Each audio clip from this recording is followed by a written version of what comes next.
the In Conversation podcast series, with author Nigel Beckles. Welcome to the podcast. Please like the podcast and subscribe to this channel. Thank you. Have you experienced several failed relationships or been through a divorce? How can you avoid making the same mistakes again? How to avoid making the big relationship mistakes is out now. Hi, my name is Nigel Beckles. My new book is packed with practical and common sense strategies that you can use to make better relationship choices. Now you can discover the dangerous myths about love. If your relationship expectations are realistic, why you could be falling in love for all the wrong reasons. How to avoid making the big relationship mistakes. It's a book that could change your life. Available from Amazon.co.uk. Kindle version also available. Get ready for takeoff. Welcome back to my In Conversation podcast series. My guest for this episode is a metaphysician, holistic life counsellor and author, American Dr. Atiya K. Jones. Hi Atiya, welcome to my podcast series. How are you? I am blessed and divinely favored, Nigel. How are you? I'm very well, thank you. So where are you living at the moment? Well, I just relocated back to the United States from England. I have been out of the country close to 10 years. I've lived in 3 different countries over the last 10 years, close to 10 years. So currently, I'm temporarily in the state of Illinois in the United States. So which 3 countries did you live in? Well, let's see. I lived in the Caribbean, in Grenada, on the island of Grenada. I lived in the Republic of Ireland, and I lived in England, in Worthing, by the sea. So which one was your favorite? You know, that's a very good question, Nigel. And I'm asked that question quite a lot. All 3 has their pros, and they're not so necessarily pros.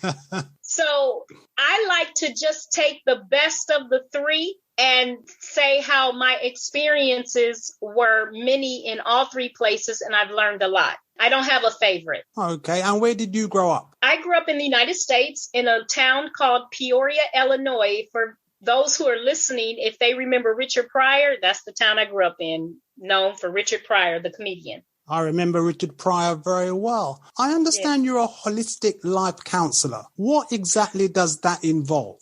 Well, let me just kind of make a slight adjustment. I am a metaphysician, and I do holistic life counseling is one of the modalities that I practice. Now, a holistic life counselor, they deal with the whole life of the person. It's not clinical psychology or clinical counseling. It more lends to the spiritual and pastoral counseling with a holistic or a 360-degree process. So is there a spiritual aspect to that? It has a very large, huge spiritual aspect, yes. And why were you motivated to coach and mentor other people? Wow, that's a very good question. I'm not a person who's motivated from externally. I was inspired to help people to fulfill their life purpose. That is a God-given calling. That is something I have been doing for many, many years. So it's part of my purpose, my God calling. And when did you become interested in yoga? Because I believe you practice that as well. Yes, I am a Kundalini yoga teacher. I became certified in Kundalini yoga or in yoga in 2017. Years ago, I had a young lady named Jennifer. Wow, years ago. When I say years ago, I mean like 25 years ago. And she said, oh, wow. She said, Sister Atiya, she said, I think you could benefit greatly from yoga. And you know, it was nothing that at that time really attracted me because at that time, my understanding of yoga was all physical. But as I continued on my journey and I learned when I became a metaphysician that yoga was not just about the physical or the half a part of it or the physical body movements or the positions. It was much greater than that. And yoga is a whole system. It's a spiritual process. And so just as I was working on becoming a metaphysician, yoga was one of the things that came up, and Kundalini yoga came up, and which is said to be the mother of all yogas. So it not only includes meditation, it includes the physical aspect where you do the body position. It includes kriyas or series of movements and exercises. It includes breath work, and it includes, just in the English version, body lock. So there's just different aspects of yoga, not just the physical. So I became interested in it, somewhere really involved in it around 2016. You're also a master Reiki practitioner.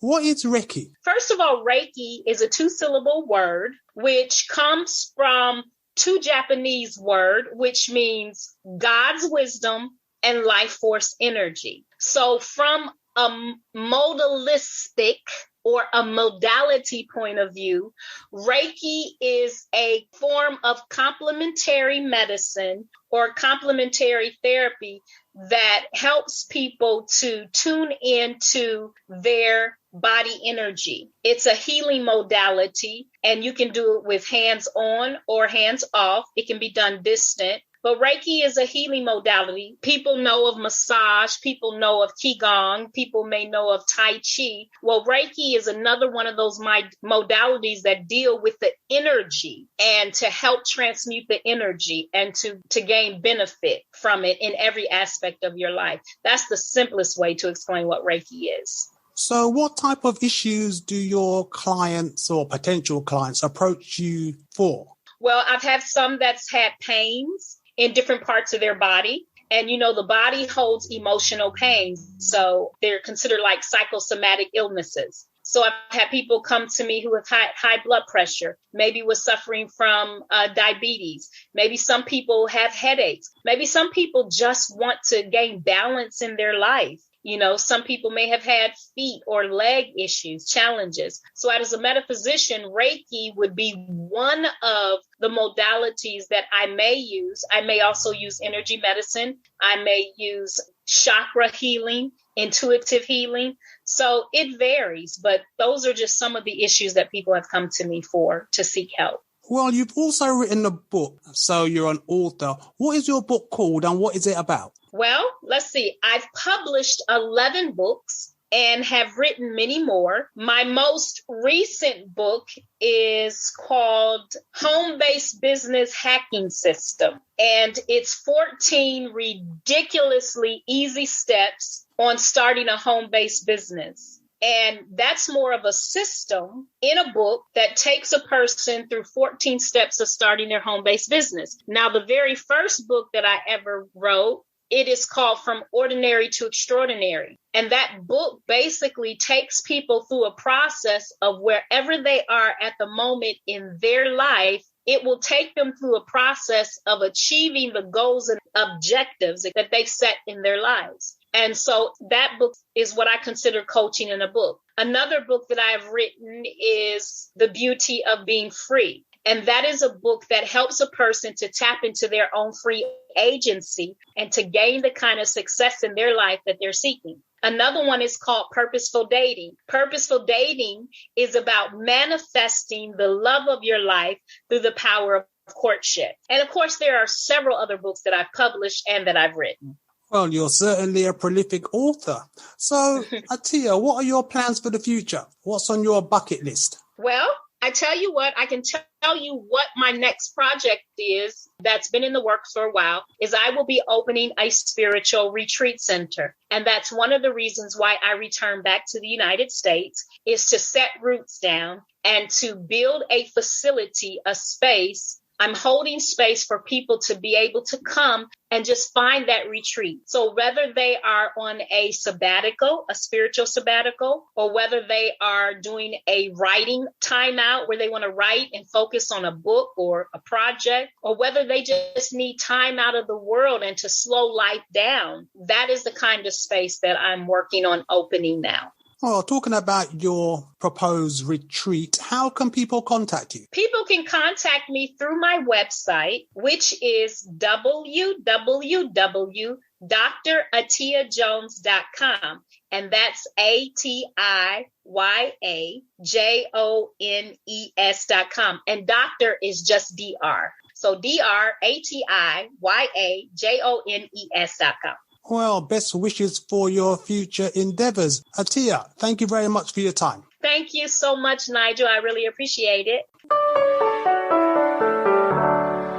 Thank you for listening. Please like and subscribe. Another In Conversation podcast coming soon.